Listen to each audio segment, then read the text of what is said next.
তাদের মঞ্চগুলোতে কোরআনকে, সুন্নাহকে, শরিয়াকে, ইসলামকে, মসজিদকে, মাদ্রাসাকে, দ্বীনি প্রতিষ্ঠানকে, দ্বীন চর্চাকে যেভাবে তারা অত্যন্ত জঘন্যভাবে দীর্ঘদিন থেকে আক্রমণ করে আসছে, দেশের 90% বেশি মানুষকে আঘাত করতে থাকবেন, অবজ্ঞা করতে থাকবেন, তুচ্ছ করতে থাকবেন, কোন সমাজ এটা গ্রহণযোগ্য হতে পারে না। দুর্ভাগ্যজনক ভাবে আমাদের সমাজে একটা শ্রেণীর মানুষের কাছে এটা গ্রহণযোগ্য এবং তারা এটার পক্ষে কিভাবে দাঁড়ায় আমার বুঝে আসে না।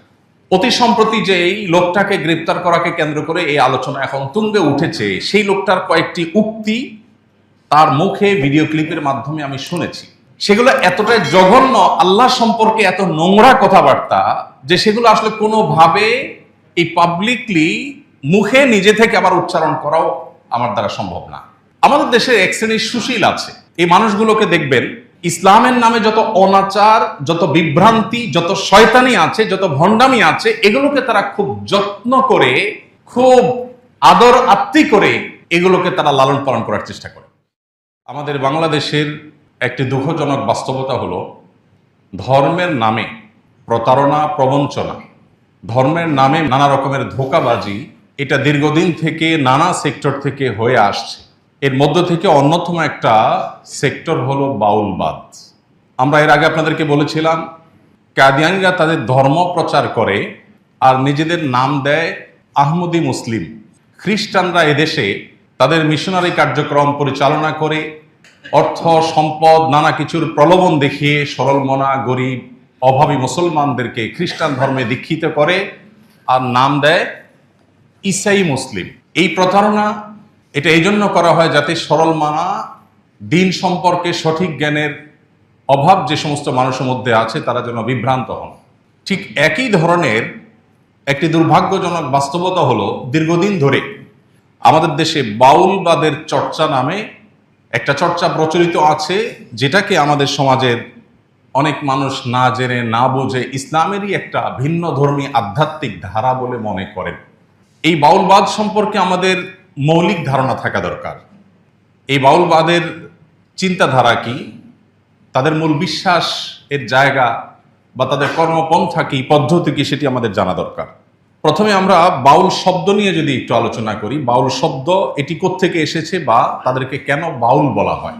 এই আলোচনা প্রবেশের আগে আমি একটু বলি, আমি এই বাউলবাদ নিয়ে পড়াশোনা করেছি গত 15 বছর ধরে কম বেশি। বিভিন্ন বই পুস্তক এবং আর্টিকেল পড়ার পাশাপাশি তাদের নিয়ে নির্মিত বিভিন্ন ফিল্ম, যেগুলো তাদের মতবাদকে ভারতবর্ষে নানাভাবে মুসলমানদের মধ্যে অনুপ্রবেশ করাবার জন্য বিভিন্ন সময় রাষ্ট্রীয় পৃষ্ঠপোষকতায় করা হয়েছিল, সেগুলোর উপরে লেখাজোখারও টুকটাক সুযোগ বা তৌফিক আমার হয়েছে।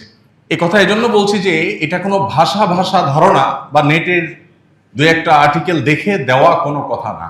আমাদের দেশে লোক সম্প্রদায়ের একটা সাধন ভজন গোষ্ঠী এই বাউল, এদের ব্যাপারে আমরা অনেকে জানি না যে এরা কোনো ধর্মগ্রন্থে বিশ্বাস করে না।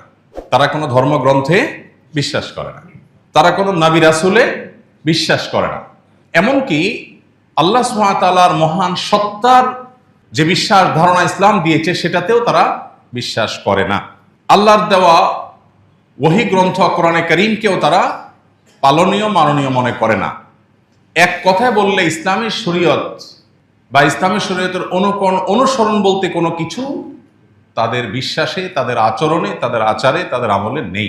এরা গ্রামগঞ্জে, মরুভূমিতে, লোকালয়ে বা লোকালয়ের বাইরে বিভিন্ন জায়গায় গান গেয়ে ভিক্ষা করে বিভিন্ন সময় বেড়াতো এবং বাংলাপিডিয়ার তথ্য মতে বাউল সাধনা মূলত নারী পুরুষের যুগল সাধনা। এবং এদের গানে, এদের কথাবার্তায়, এদের বিভিন্ন আলাপ আলোচনায় অত্যন্ত কৌশলে কিছু তারা আরবি শব্দের ব্যবহার করে, যেমন তারা আল্লাহ, রাসূল এরকম বিভিন্ন শব্দ তারা কিন্তু ব্যবহার করে।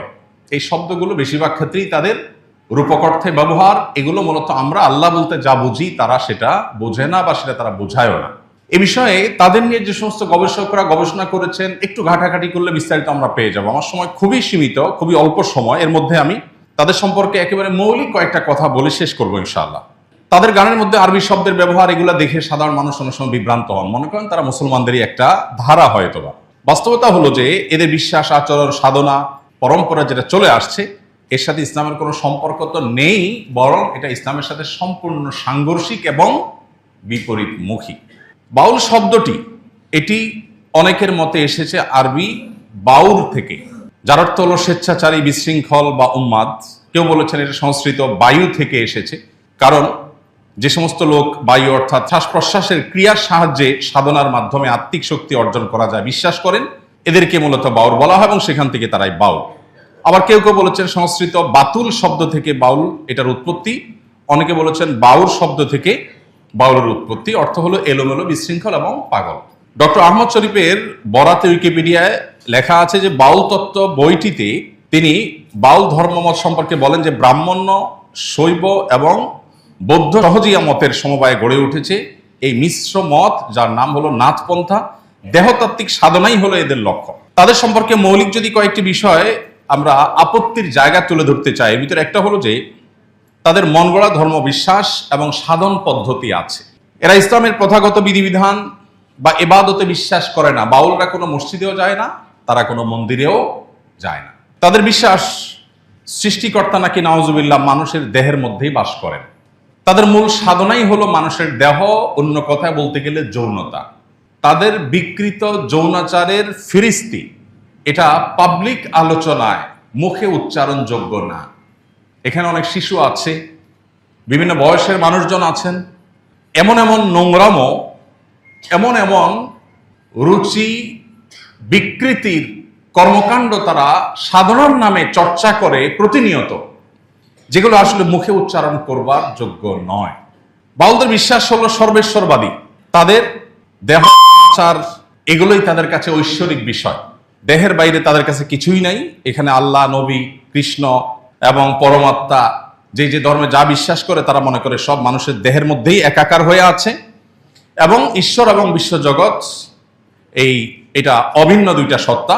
যখন কেউ সাধনার শীর্ষে আরোহণ করে, সর্বোচ্চ পর্যায়ে চলে যায়, সেক্ষেত্রে তখন সে নিজে ঈশ্বর হয়ে যায়, নাউজুবিল্লাহ, আনাল হক হয়ে যায়। সুফিবাদের একটা অংশের মতে দেহের মধ্যেই পরমাত্মার উপস্থিতি থাকার বিশ্বাস এটা তারা করে।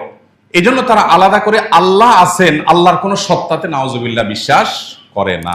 তাদের এই বিশ্বাস সম্পর্কে আরো বিস্তারিত জানতে পারবেন আপনি উপেন্দ্রনাথ ভট্টাচার্যের বাংলা বাউল 482 নম্বর পৃষ্ঠা, এবং আরো বিস্তারিত বিভিন্ন বই তাদের উপরে অনেকে লিখেছেন, অনেক গবেষক আছেন, সেগুলোতে বিস্তারিত আপনি পাবেন। তাদের যে সমস্ত ধ্যান ধারণা আছে এর মধ্যে থেকে একটা হলো তারা গানের মাধ্যমে তাদের চর্চা, তাদের মতবাদের চর্চা সাধারণত করে থাকে। বাউল গান আমাদের দেশে প্রচলিত এবং বহুল পরিচিত একটা গানের ধারা। এই গানগুলোর মাধ্যমে তারা প্রায় সময় আমরা লক্ষ্য করব যে তারা আল্লাহকে, রাসূলকে, শরিয়াকে, কোরআন হাদিসকে এবং মসজিদকে, এমনকি কখনো কখনো হিন্দু ধর্মের বিভিন্ন বিষয়কে তারা কটাক্ষ করে, অবজ্ঞা করে, তুচ্ছ তাচ্ছিল্য করে নানা বক্তব্য দেয়।